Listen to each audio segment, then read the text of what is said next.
We won't get another shot at this. I want Joel to watch over her. What on earth do the Fireflies want with you? We ain't talking about some walk in the park here. They're coming. I know!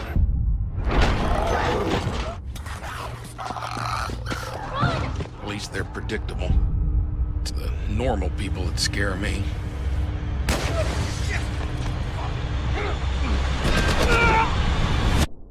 With the PlayStation 4 just around the corner, The Last of Us could easily be considered the PlayStation 3's swan song.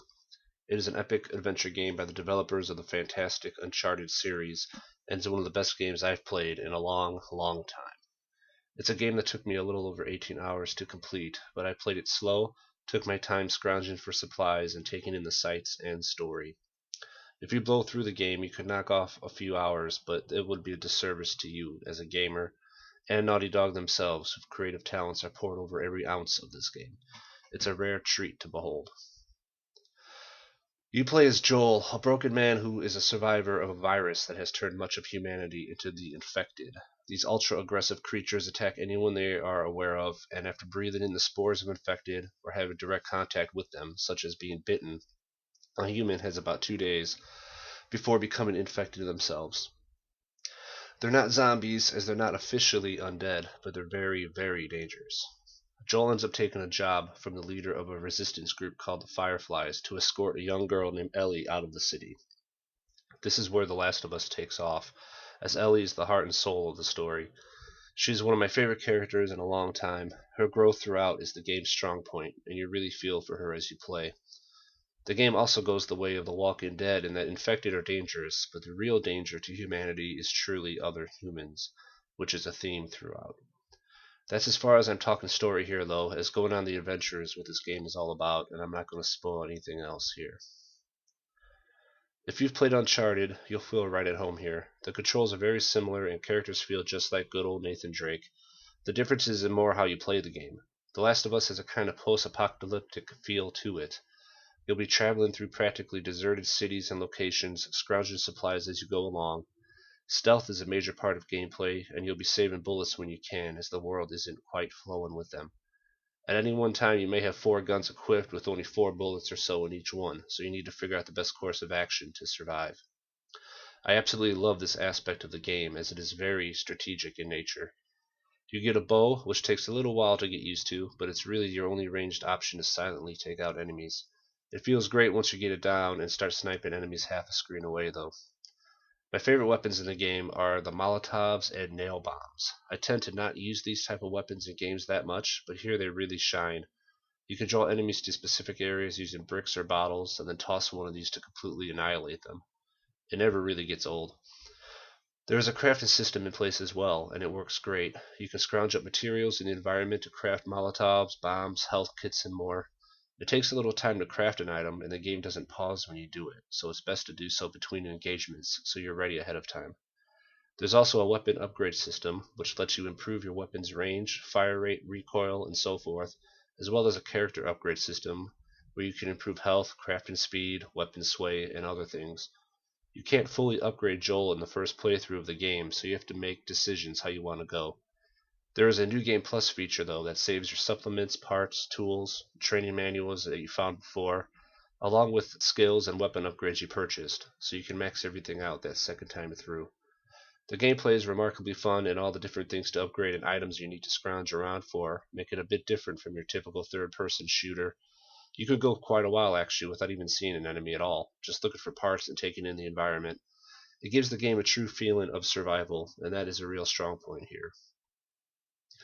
Graphically, the game is drop-dead gorgeous. I'd be hard-pressed to come up with another console title that looks better than this game.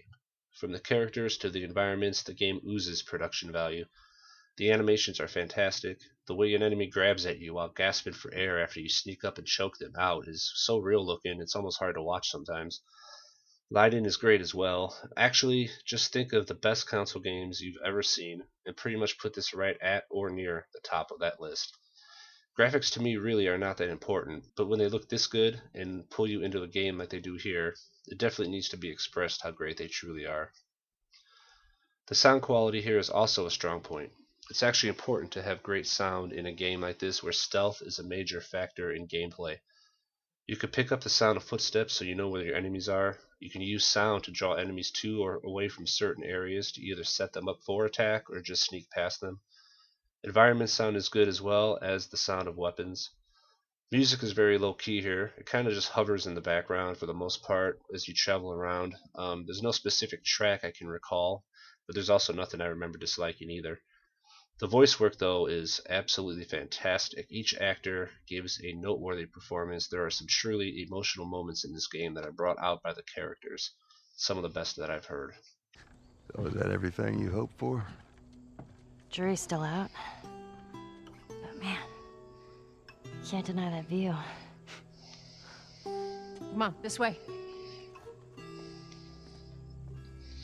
Hey, let's pick it up.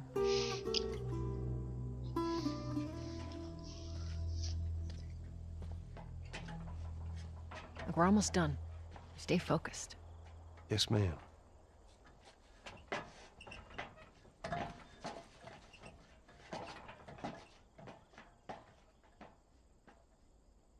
When it's all said and done, The Last of Us is one of the best games I've ever played.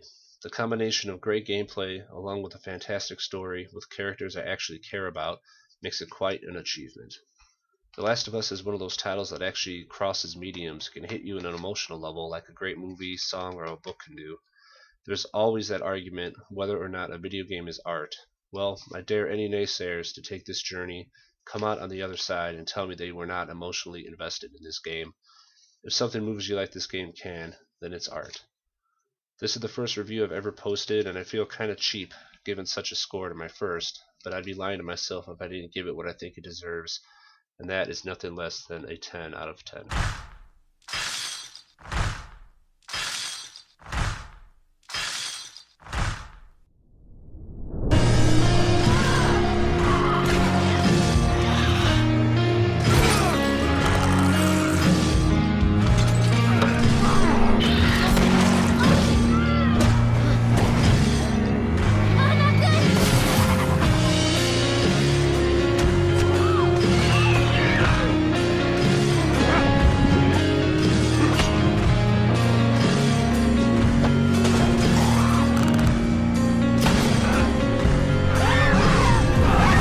Let's get a move on.